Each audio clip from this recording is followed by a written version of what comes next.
are back in my home kitchen. That's right, we're back at home. I miss my daughter, I miss being at the house, but all the painting got done. Very cold outside, that's why I'm wearing my sweater. It's about 3 to 4 degrees outside right now, Fahrenheit. It's very cold. For Central India, that's very cold. And we got another cold front that's coming through. It's gonna warm up, and then another cold front. A few of you had asked me, how did I make my dinner rolls? You wanted me, well, I used that white wheat bread recipe, and then I worked them up into rolls. And the thing of it is, I decided, when my daughter called me up and said, but Mom, you didn't show me how you rolled them up in the rolls and how you did it. And I said, all right, I'm gonna do a video. So I'm gonna do this video for my daughter Jacqueline and my daughter Jasmine. And this is how I make my dinner rolls for Christmas. And I'm gonna post it on YouTube for them. And you're all welcome to enjoy it as well. And I'm sorry, I should have been a little bit more clarified. And I was using my phone camera. I was out of batteries. I forgot to bring my battery charger or my camera, and I went through several batteries that week that we were there. And I mean, I couldn't charge them. So I was using my phone, and the way I was holding it up, I guess my hand was over the microphone. I never used my phone for video, only for pictures. So that's what happened with that. And we are going to go ahead. I'm going to show you the Christmas tree, this year's Christmas tree that I put together. And with Jacqueline's help again, I helped her put up her tree, so she came back here and helped me put up my live tree that John had picked out for me. John picks out the tree every year, so he goes and gets it cut down at the Dole's Christmas tree farm up the road.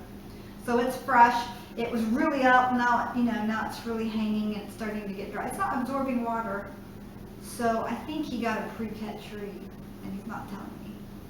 That's okay.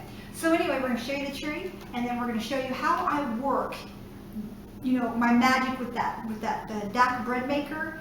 And you can do this by hand, work them up by hand. Either way is fine. This just makes it so now I can go off and mix stuff in my KitchenAid mixer for the Spritz cookies that we're going to show you how to make next. And that is a family favorite at Christmas time. And I try to make them every couple of years. I'll make them, and the kids want them every year. Trust me, they want them every year. So Spritz cookies and how I made up the dinner rolls. That's next. So be sure and stay tuned. Now this is going to be for rolls, so we're not going to process this all the way through for an actual loaf of bread, because we're actually going to work this up into rolls. And what I'm going to do here is I'm just going to take some of this Crisco butter spray, give it a little bit of spray. That's it. That's all you need. We're going to be needing 2.5 teaspoons of bread machine yeast. We'll be using 1 tablespoon of packed brown sugar. I already got it out of the tablespoon and loosened it back up again. 1/4 teaspoon of powdered ginger, 1/2 teaspoon of salt, 1.5 tablespoons of vegetable oil, 1.5 tablespoons of powdered milk, instant milk powder, 3/4 tablespoon of honey. This is a local grown honey. Now here I have 1.5 cups of regular all-purpose flour, and then I have 3/4 cup of bread flour. I do mix my flours together. You don't have to. You can use one or the other, as long as you got 2 1/4 to 2 3/4 cups of flour. Now I use the 2 1/4 first, and then I add a little bit more of either or when I'm, if it's not cleaning the sides within the first 30 seconds of mixing, then I'll add a little bit more to that. 3/4 cup of hot lukewarm water, tepid water, and it should be between 98 degrees and 115 degrees. I try to reach that about 105 to 110 mark. All right, so that's our ingredients.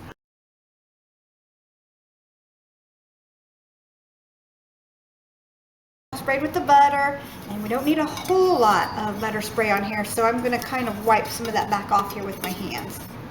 And then just in case it kind of goes over to the edge here, it's easy to pop out if you get a little grease here on the edge. Remember, with my machine, I start with the dry ingredients first. Yeast goes in first. Your machine might call for the opposite.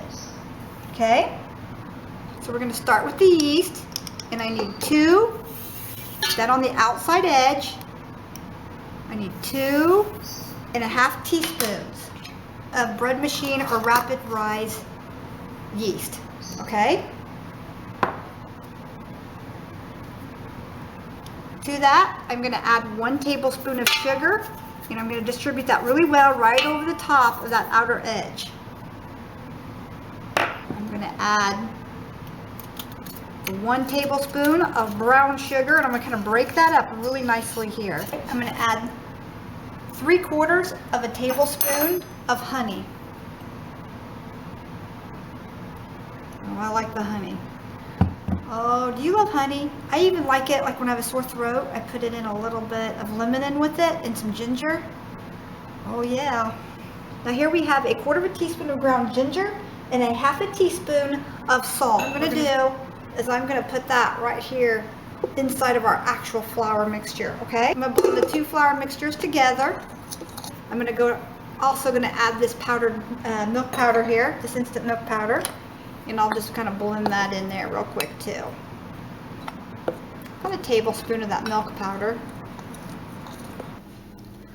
Alright, now what we're going to do is we're going to go ahead and add our flours on the top of this. Making sure we have our ingredients. We have our yeast, our sugar, our brown sugar, our honey, our salt. We have the vegetable oil to add yet in the flours. Okay, so I'm going to make sure that I got it all mixed in here. Always double check your recipe. That ginger smells good. That's why it was pretty fresh ginger. I didn't want to add a whole lot. You'd be surprised at how many white breads on the market and wheat breads have ginger in them. Ginger actually helps keep your bread fresher longer, and it gives it a nice fresh white bread homemade flavoring. So, okay, I'm going to add 1.5 tablespoons of vegetable oil. I'll just do 1/2 in this one. Oops, got a little bit too much in there. I'll save that for my cookies. Perfect. 108. All right. We got our water at 108 degrees right here. We're going to go ahead and add that in. 3/4 cup. 108. Somewhere between 98 degrees and 110 degrees Fahrenheit. Is perfect. And that's it. And what I did with the butter Crisco spray, and this was an ingredient I forgot to put in there, I just sprayed it just a little bit, just like that right there. Gave it a nice little buttery flavor with the butter Crisco spray. Close the dough, double check it, and then right here, because I'm going to work these into rolls, you can put this on manual, but I'm going to go ahead and just put it on white bread setting, and I'm just going to let it mix and let it raise, let it mix, let it raise 15 minutes, 10-15 minutes only, and then I'm going to take this out and I'm going to work this into rolls. So we will be right back then. I'm just going to put it on the white bread setting, and then I'm going to hit start. That blue button right there. There we go. Now we want to keep the lid down on this, so then that way you can keep the warmth in here from that warm water. But for the sake of the camera, so you can see, we want to look down in there and see what it's doing. It's very important that we watch it for the first 30 seconds.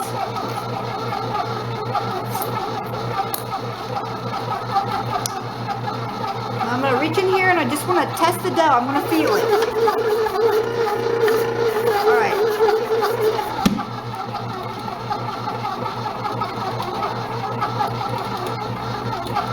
Seems like it's making 2 separate little dough balls, doesn't it? I think it might need a little bit more water.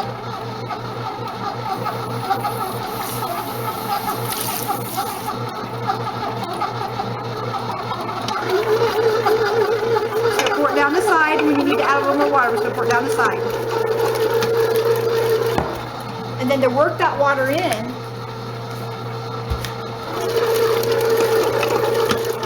make that softer dough, believe it or not, now we're going to add a little bit more flour. This will help work that in. Not much.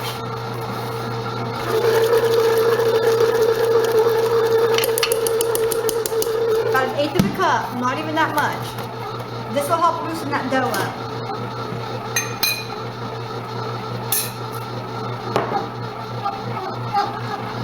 There we go. Now it's cleaning the side, and I'm going to show you the difference. Oh yeah, it's much softer. Needs to be a pretty soft dough. Now see, I know I got a softer dough because now it's starting to come together instead of two pieces. Let me wipe this off for you again. Just cleaning the sides. And it's able to actually knead it in that piece. So there you go, we got it. All right, we'll be back here in about.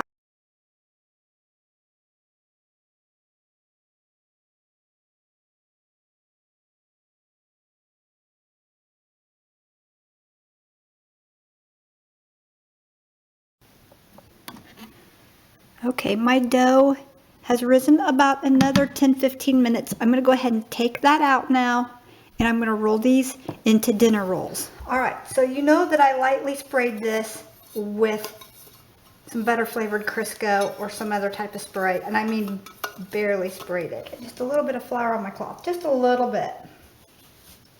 Just so my dough doesn't stick. I'm gonna drop this out. And you can see I didn't let it raise. Remember to take the paddle out. Set that in a safe place. And what we're gonna do here is we're not gonna punch this down or anything. We're just gonna start grabbing right off of it. We're gonna work this into 12 rolls, to 12 dinner rolls. I can get a little bit bigger than that. There we go. Keep adding a pinch off dough, about the size of a large golf ball. And then we're just gonna take it, and you just want to see the bottom of it. I'm just pinching it down like this, and I'm bringing it around so I've got a nice smooth top on it. And I'm just gonna keep pinching it like this, like that. Kind of roll it like that. And set it right there. And then you just want to keep pinching off this smooth surface. Just grab yourself some, and we're gonna make, that's a nice size one. This gives you a nice smooth top on here. It kind of works that dough. Kind of brushes that flour off. This is a nice springy dough. Okay. We'll see how many this pan actually holds. It'll be interesting to know. Make them all an even size. They look a lot better when they baked up that way. Look, they're already starting to rise. And we're gonna sit these. Looks like I'm gonna be able to get maybe 6 or 8 in here, so I need another pan.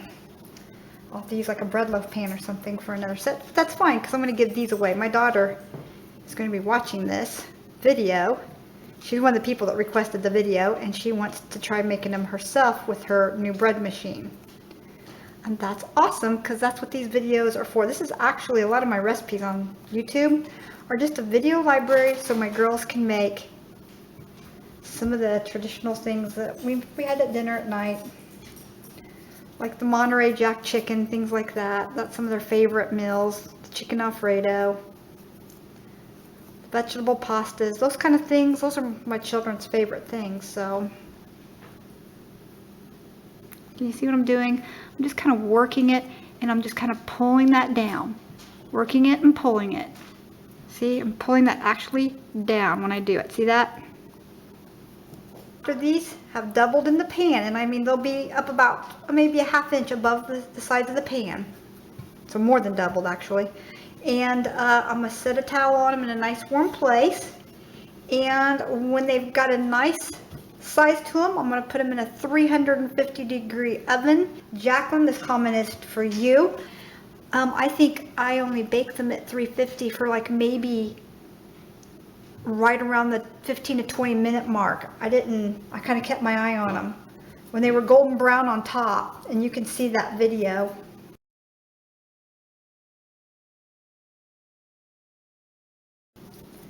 When I got them golden brown on top, that's when I and you can make these a little bigger if they're a smaller pan, but again, I just keep working that dough so I get a nice beautiful smooth top on that. Give it a little bit of a roll. Kind of push these in. I think I'm going smaller instead of bigger, aren't I?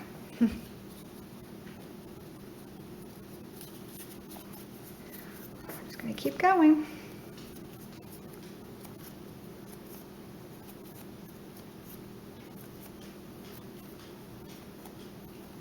Working that roll up. Get that bottom a little bit of a roll and tuck that in. It's just because that's how fast they're rising. They're getting bigger. I'm going to cover these up with a towel. And we're going to let these rise until double. I'll probably be able to see them up underneath here moving just like that. And then I'll know that they're ready to bake. Jacqueline, in your pan, they won't go up that tall. The pan that I used at your house. So you'll want them to be about that tall when you get them into the oven. Maybe a little taller. So about 2.5 inches. I'm going to set these in a warm location. The best place to put your dinner rolls is in the oven with that light right there on and the door shut. Or you can turn your oven to the lowest setting. Mine is at 150. That's my lowest setting on my oven. Turn it right back off again. So the warmth of the light will get this up to about 100 degrees in here over a period of the next 15-20 minutes. Plus I gave it that little bit of boost when I turned this little stove on to the 150. And I can reach my hand in here and I feel a little bit of heat. I feel the heat circulating in there now. So I'm going to go ahead and shut the door. And because I mean, it's very cold out. Like I said, it's only, what, 4-5 degrees out right now. I'm going to go ahead. Let me fill back in here again. Oh, that's perfect right there. That's perfect little environment right there. I'll go ahead and I'll shut that back off now. Make sure you shut that off. We don't want to catch that cloth in there or anything on fire. Shut the door, keep the heat in, and then check on it about every 15 to 20 minutes. All right, when that's doubled in size, we'll be right back. And this is what I mean by you'll be able to see the rolls actually pushing up the cloth. And then when you look back, see how big they are? And this is in about a 1.5 inch size deep pan. And you can see that they're starting to raise just up over the top. I'd let them go maybe another 1/4 to 1/2 inch in raising and over the top of the pan, and then we'll put these in a 350 oven for about 20 to 25 minutes. Keep an eye on them. When they start to get golden on top, you know they're even more golden on the side. Okay, meanwhile, we've got the dinner rolls out of the oven, and oh, that pan's nice and toasty. It's just the perfect temperature. Oh wow, look at that. So let's get these in the oven. And remember, try to work up some rolls. You can work up some clover leaf rolls by doing 3 balls together in muffin cups, and those work out to be just beautiful as well. Okay? All right, here we're just gonna pull these dinner rolls right out of the oven. Look at that. I'm gonna brush the tops while they're still very hot, right out of the oven. I'm gonna brush the tops with butter and right around these sides, just like I did at Jacqueline's house in that other video. This will give them a nice, glossy, soft crust on top. Some of that butter will kind of seep down around them. And then we're gonna go ahead in about maybe 2 or 3 minutes. We'll wait another 2 or 3 minutes. Then we're gonna pop these out onto the baking rack here, okay? So we've got the dinner rolls. Oh my gosh, those are beautiful. And we have these gorgeous spritz cookies. Perfectly done. Just perfect. Here's the little Christmas trees. Aren't those gorgeous? Right, and we are coming right along. I still have to make my 7-layered salad. I'll post that video below if I have time before Christmas to do so. I'm still having problems with my editing software. So it's taking me, John will tell you, it took me almost 7 hours to make a 24-minute video the other day. But I am determined. When I start something, I'm determined to finish it. So we love you. Be sure and hit that subscribe button. We want you to come along with us for the ride on our little homestead. Be sure and hit that thumbs up button. Let us know that we're bringing you content that you want to see, all right? We love you so much. Merry Christmas, Happy Hanukkah, Happy Holidays, whatever it is that you choose to celebrate. For us, it's a Merry Christmas. So, and it's hopefully we're going to have a Happy New Year. So we're counting on it, aren't we, Daddy? Daddy's eating. I better go feed my man. We love you. Go with God. Blessings.